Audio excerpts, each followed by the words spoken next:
Yang mulai aja. Oke, baik. Selamat sore semuanya. Kami dari kelompok 3 ingin mempresentasikan mata kuliah akuntansi manajemen yang berjudul Analisis Laporan Keuangan PT Era Jaya Swasembada Tbk dari sisi rasio likuiditas dan profitabilitas. Di sini ada rekan-rekan saya, yaitu pertama ada Listen Malau, kemudian diri saya sendiri Melinda Natasha, lalu ada Nelly dan Noviani Syabrina. Selanjutnya,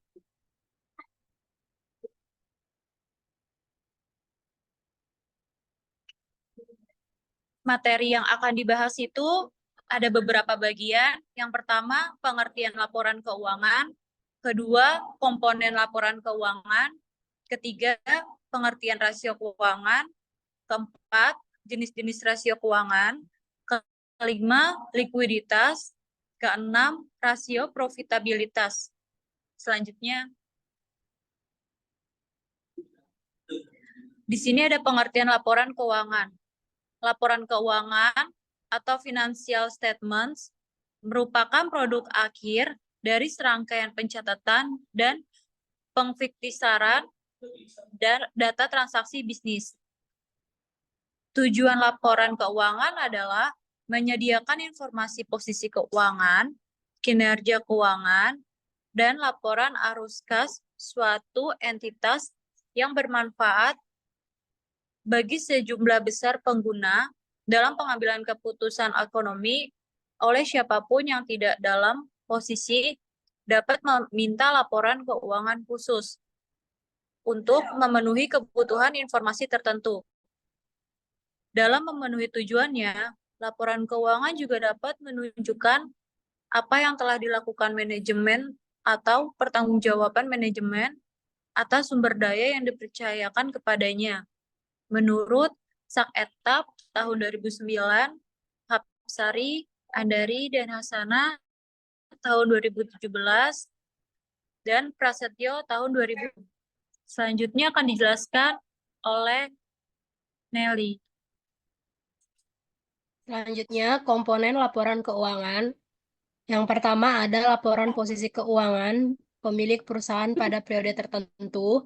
Kedua, laporan laba rugi yang melaporkan pendapatan, pengeluaran, dan laba perusahaan selama periode waktu tertentu. Ketiga, laporan perubahan ekuitas untuk mengetahui perubahan ekuitas perusahaan selama periode waktu tertentu. Keempat, laporan arus kas yang melaporkan aktivitas arus kas perusahaan, khususnya aktivitas operasi, investasi, dan pembiayaan selama periode waktu tertentu. Yang kelima, catatan atas laporan keuangan yang mencakup serangkaian catatan kaki yang luas untuk laporan keuangan dan diskusi serta analisis manajemen dalam buku Febriana et al. Tahun 2021. Selanjutnya, pengertian rasio keuangan. Menurut Warsidi dan Bambang, analisis rasio keuangan merupakan instrumen analisis presentasi perusahaan yang menjelaskan berbagai hubungan dan indikator keuangan yang ditunjukkan untuk menunjukkan perubahan dalam kondisi keuangan atas prestasi operasi di masa lalu dan membantu menggambarkan tren pola perubahan tersebut untuk kemudian menunjukkan risiko dan peluang yang melekat pada perusahaan yang bersangkutan. Analisis rasio keuangan merupakan salah satu alat yang paling populer dan banyak digunakan meskipun perhitungan rasio hanyalah merupakan operasi aritmatika sederhana, namun hasilnya memerlukan interpretasi yang tidak mudah dalam buku Harry S.E. tahun 2018 halaman 139 dan Tias dalam tahun 2020. Selanjutnya, jenis-jenis rasio menurut Kashmir tahun 2015 halaman 134 ada beberapa jenis rasio likuiditas yang digunakan perusahaan, yaitu current ratio sama dengan aktiva lancar dibagi utang lancar, B. Quick ratio sama dengan aktiva lancar dikurang persediaan utang lancar, C. Cash ratio sama dengan kas atau setara kas dibagi utang lancar, D. Inventory to NWC sama dengan persediaan atau aktiva lancar dikurang utang lancar. Menurut Harry, tahun 2015 halaman 193, jenis-jenis rasio profitabilitas yang lazim digunakan dalam praktek untuk mengukur kemampuan perusahaan dalam menghasilkan laba adalah sebagai berikut. A. Return on asset sama dengan laba bersih dibagi total aset. B. Return of equity sama dengan laba bersih dibagi total ekuitas. C. Operating profit margin sama dengan laba operasional dibagi penjualan bersih. D. Net profit margin sama dengan laba bersih dibagi penjualan bersih dalam buku Aditikus et al. Tahun 2021. Selanjutnya dibacakan oleh Listan. Untuk selanjutnya yaitu rasio likuiditas, yaitu yang pertama ada rasio lancar. Rasio lancar atau korek ratio, rasio lancar ini digunakan untuk mengetahui kesanggupan memenuhi kewajiban jangka pendek. Untuk rasio lancarnya, dengan rumus total aktiva lancar dibagi total kewajiban lancar dikali 100%. Untuk tahun 2021, total aktiva lancarnya sekitar 6.624.347.489 dibagi dengan total kewajiban lancar sekitar 4.479.452.623 dikali 100% menghasilkan 1,54. Tahun 2022 untuk total aktiva lancarnya sekitar 11.217.075.937 dibagi dengan total kewajibannya sekitar 9.021.226.534 dikali 100% menghasilkan 1,24. Untuk tahun berikutnya itu tahun 2023 untuk total aktiva lancarnya sekitar 12.964.556.470 dibagi dengan total kewajiban lancar sekitar 10.330.316.409 dikali 100% menghasilkan 1,26. Yang kedua ada rasio cepat yaitu quick ratio. Rasio ini mengukur solvabilitas jangka pendek tetapi tidak diperhitungkan persediaan karena persediaan merupakan aktiva lancar yang kurang liquid. Untuk rumusnya di sini total rasio cepat sama dengan total aktiva lancar dikurang persediaan dibagi dengan total kewajiban lancar dikali 100%. Untuk tahun 2021 menghasilkan 0,629, tahun 2022 menghasilkan 0,571, tahun 2023 menghasilkan 0,476. Selanjutnya yaitu rasio kas atau kas ratio, yaitu rasio yang menunjukkan kemampuan kas perusahaan untuk melunasi hutang lancarnya tanpa harus mengubah aktiva lancar bukan kas atau piutang dagang dan persediaan menjadi kas. Untuk rumusnya yaitu rasio kas sama dengan kas dibagi dengan total kewajiban lancar dikali 100%. Untuk 2021 menghasilkan 0,12, 2022 menghasilkan 0,12, 2023 menghasilkan 0,17.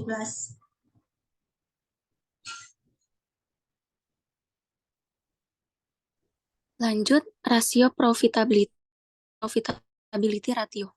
Rasio profitabilitas adalah rasio yang bertujuan untuk mengetahui kemampuan perseroan dalam menghasilkan laba selama periode tertentu, dan juga memberikan gambaran tentang tingkat efektivitas manajemen dalam melaksanakan kegiatan operasinya.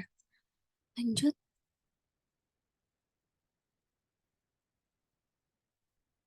Di sini ada tabel rekapitulasi hasil perhitungan rasio likuiditas. Jenis ratio yang pertama, current ratio 2021 1,55, 2022 adalah 1,24, 2023 1,26.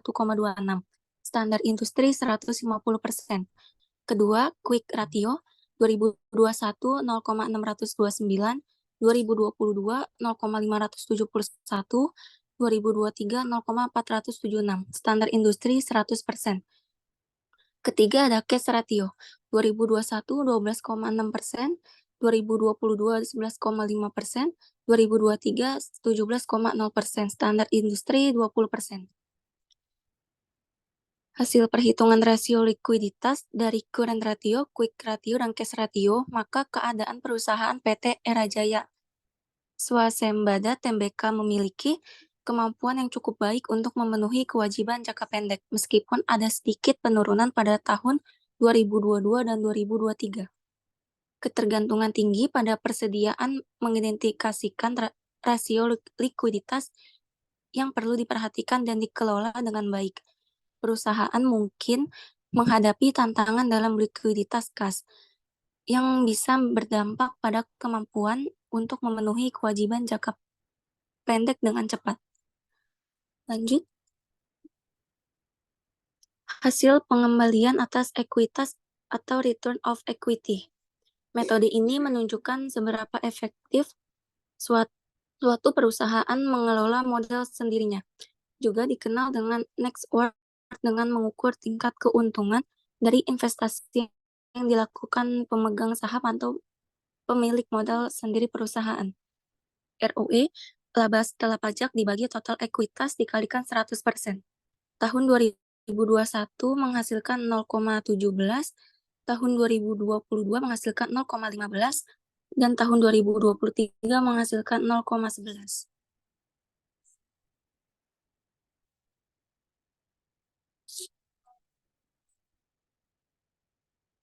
Margin laba bersih atau net profit margin, NPM.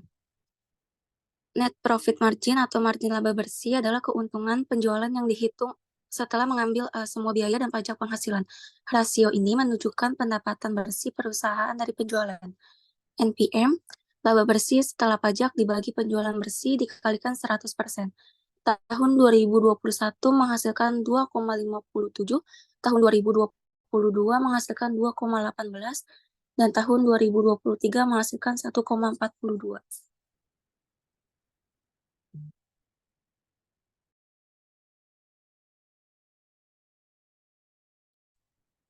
Oke, lanjut.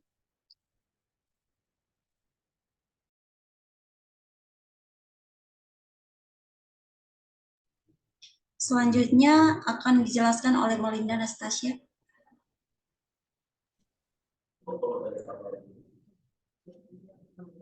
Pengembalian hasil atas investasi atau return on investment, dalam kurung ROI. Return on investment merupakan rasio yang menunjukkan hasil atau return atas jumlah aktiva yang digunakan dalam perusahaan. Return on investment juga merupakan suatu ukuran tentang efektivitas manajemen dalam mengelola investasinya. Return on investment membandingkan laba setelah pajak dengan total aktiva atau total aset. Di sini ada rumusnya, yaitu ROI sama dengan laba bersih setelah pajak dibagi total aktiva dikali 100%. Tahun 2021 sama dengan 1.117.917.248 dibagi 11.372.225.256 dikali 100% sama dengan 9,83. Tahun 2022 sama dengan 1.017.555.292 dibagi 17.058.217.814 dikalikan 100% sama dengan 6,31. Tahun 2003 sama dengan 856.860.760 dibagi 20.447.451.702 dikalikan 100% sama dengan 4,19. Selanjutnya akan dilanjutkan oleh Nelly. Baik, selanjutnya tabel 2 rekapitulasi hasil perhitungan rasio profitabilitas. Yang pertama, return of equity 2021 0,17%, 2022 1,15%, 2023 0,11% dengan standar industri 15-20%. Yang kedua, net profit margin 2021 2,57% pada tahun 2022, 2,18% pada tahun 2023, 1,42% dengan standar industri 10-15%. Yang ketiga, 3% tahun 2022, 6,31%, tahun 2023 4,99%, standar industrinya 5-10%. Berdasarkan hasil perhitungan rasio profitabilitas, PT Era Jaya Swasembada Tbk mengalami penurunan kinerja dalam menghasilkan laba dari modal ekuitas, penjualan, dan investasi selama periode 2021 hingga 2023. Meskipun perusahaan masih menghasilkan laba, tren penurunan ini perlu ditangani dengan strategi manajemen yang lebih efektif untuk meningkatkan efisiensi operasional dan profitabilitas. Selanjutnya dibacakan oleh Liston. Untuk kesimpulannya, berdasarkan analisis yang telah dilakukan PT Era Jaya Swasembada Tbk memiliki rasio likuiditas dan profitabilitas yang cukup signifikan, break ratio, quick ratio, dan cash ratio menunjukkan bahwa perusahaan memiliki kemampuan yang baik dalam memenuhi kewajiban jangka pendeknya. Rasio profitabilitas seperti ROE, NPM, dan ROI juga menunjukkan efektivitas manajemen dalam menghasilkan laba dari aset yang digunakan. Berdasarkan analisis laporan keuangan PT Era Jaya Swasembada Tbk tahun 2021 hingga 2023, dapat disimpulkan bahwa perusahaan secara keseluruhan menunjukkan kinerja keuangan yang baik, meskipun ada beberapa penurunan pada rasio profitabilitas di tahun 2023.